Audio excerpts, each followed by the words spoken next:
Everyone, and welcome to the Morning Swim Show for Tuesday, January 14th, 2013. I'm your host, Jeff Cummings, on the campus of Rutgers University, where the CeraVe Invitational just is wrapping up, and we're having such a great time here. We live stream the meet, and one of the head coaches for one of the teams is sitting right next to me, Brian Brown from the Fullerton Aquatic Swim Team.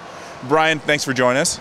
Thanks for having me. Really appreciate it. So, I'm sure a lot of people are wondering why a team from Fullerton, California, Southern California, came all the way out to New Jersey, and I'll answer the question for them. You have a New England connection. You grew up here in New England. You swam here. You grew up here. You coached here.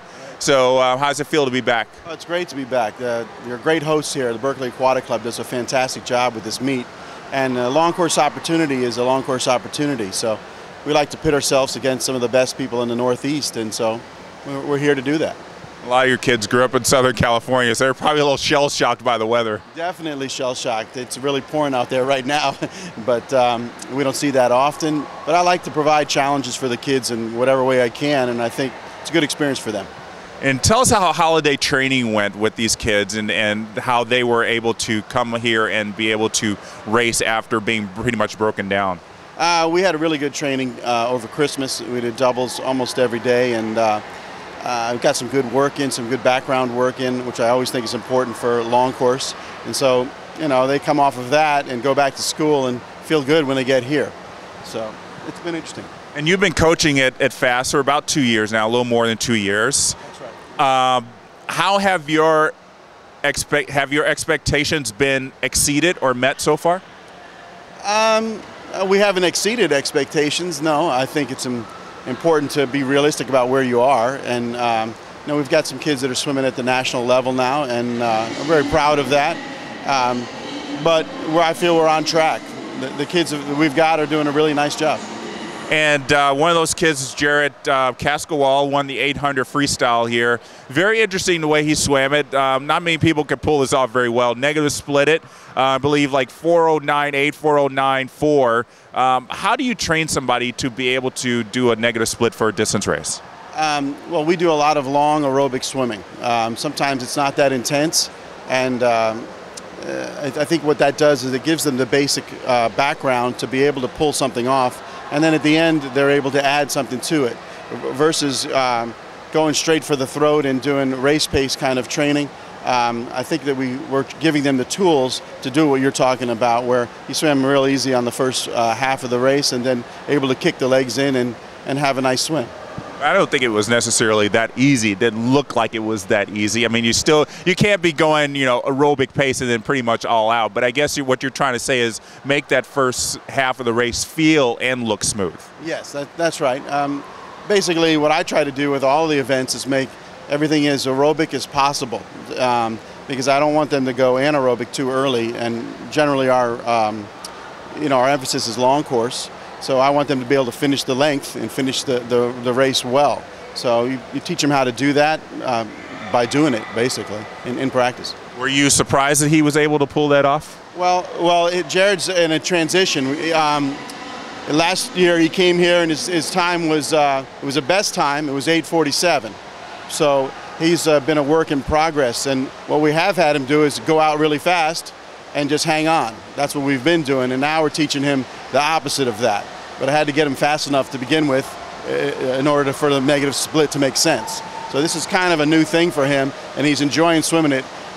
It's not painless, but in some ways less painful than you know, just going all out as long as you can. So he was 8:46 last year, dropped 30 seconds in 1 year? Yeah, that's right.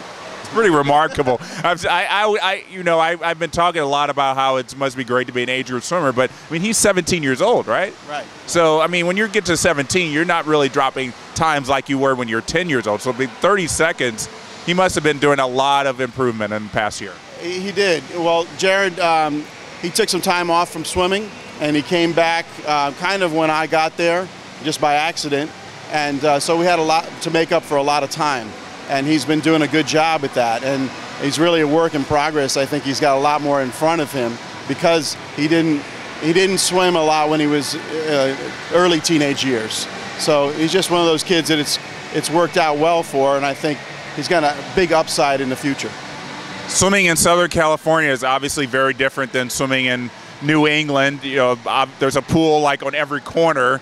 How has that affected you in terms of getting kids to swim? Do you find it's very easy to attract kids to your team? There's a lot of kids swimming in Southern California, and that's a great thing, but there's a lot of teams also. So there's a lot of competition for athletes.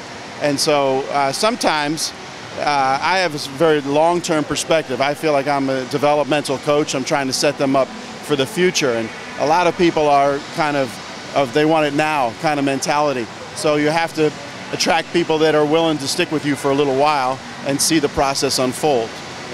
Results might not be immediate. And basically, the people that have that kind of approach themselves in their own life for whatever they do, they wind up finding you, basically. Talking about, you have a developmental mindset. One thing that's really changed at FAST is there's no longer a big post-grad group that was there before the 2012 Olympics. People like Tyler Clary were there, Michael Klee, and others. How has not having those guys there changed the perspective of the team, if at all? Well, they set the tone of what we were ultimately trying to do, which is compete at the Olympic level, and certainly at the national level. So when they were there, that was the tone that we had, and we've tried to continue that. They didn't swim that much with the kids at the same time anyway, so there wasn't a lot of interaction between them. But just having the people of that caliber around set the bar very high, and I was able to point that out to our athletes and have them aspire to that. So they're still there. We still have, in the sense that we still recognize them. We have an Olympic flag that they've signed, and John Urbanchek is around now and then, and so they're still part of the program, still helping us achieve, I think, a high level. And you've got the Janet Evans Swim Complex, so they see the name of one of the greats there, so that's always something to aspire to every year. Exactly. We've got a plaque there that shows her times that she did from the 80s, which are amazing, and can still point to that as inspiration. So it's good. Well, Brian, thanks so much for joining us today, and everybody's warming up, and now you got to get to your swimmers, so we appreciate the time, and good luck the rest of the meet. Thanks, Jeff. Really appreciate it. All right, my pleasure. And thanks to everybody here for joining us on today's edition of the Morning Swim Show. I'm Jeff Cummings. Thanks for watching.